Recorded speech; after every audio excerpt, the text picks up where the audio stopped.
13 février 1945, un déluge de feu s'abat sur la ville de Dresde. L'aviation alliée a décidé de réduire en cendres une des villes historiques de l'Allemagne. Plus de 35 000 morts, tous les bâtiments au sol.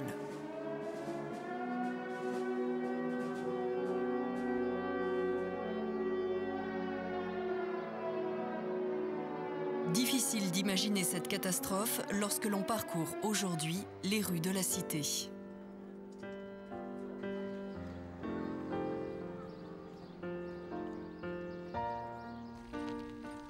Les survivants cherchèrent refuge dans le grand jardin dont le palais avait brûlé. Aujourd'hui, cet espace vert de plusieurs hectares, une des folies d'Auguste Lefort, a retrouvé son calme et sa sérénité. On y vient flâner en famille, y faire du sport, y pique-niquer.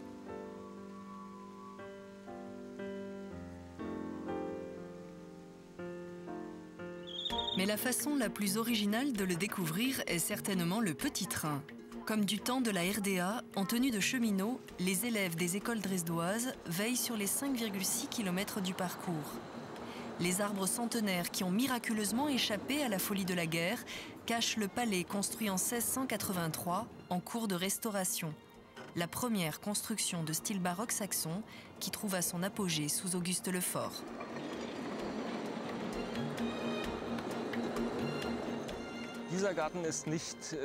Ce jardin a été aménagé à l'époque d'Auguste Lefort, mais on a commencé bien plus tôt. Et le palais a été construit beaucoup plus tôt.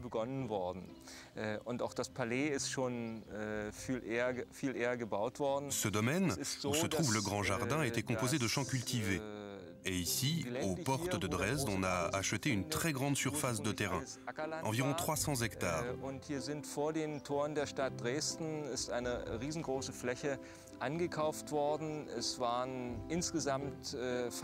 Réduit aujourd'hui à 149.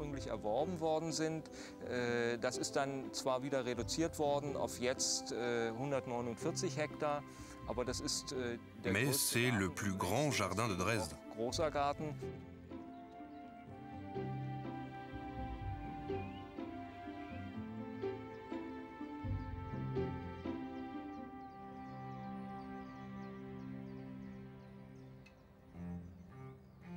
De 1678 à 1683, on a construit le palais. C'est la première construction baroque de Saxe.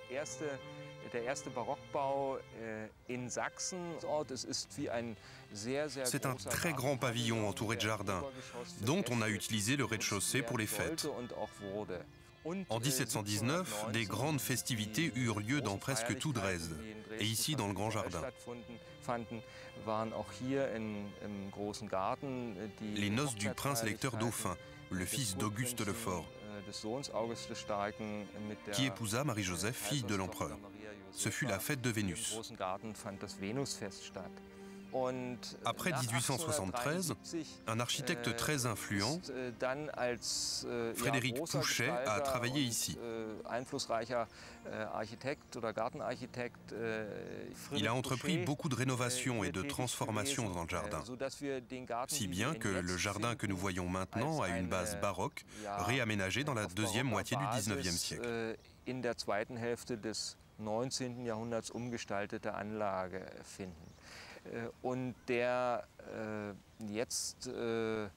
Il a été utilisé par les citoyens comme jardin public pendant longtemps, et surtout après 1945. On y a ajouté une partie jeux d'enfants et lieux d'activité, mais ces dernières années, il a retrouvé le caractère d'un jardin historique.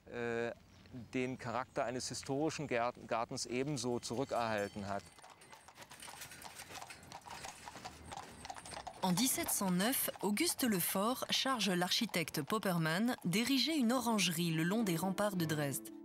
Voulant disposer d'un espace plus vaste pour son mariage, il décide de faire construire 3 autres bâtiments. Le Zwinger, une poésie de Gray, est né. Il allait servir aux grands jeux et fêtes de la cour. En 1945, le Zwinger semble perdu, mais dès 1946, d'énormes travaux sont mis en route. Ce joyau de la ville baroque est le premier monument à renaître des cendres en 1965. Il héberge aujourd'hui des collections précieuses de porcelaine, de peinture, d'armures. Son immense cour intérieure offre aux touristes un lieu de promenade en plein cœur de la ville historique.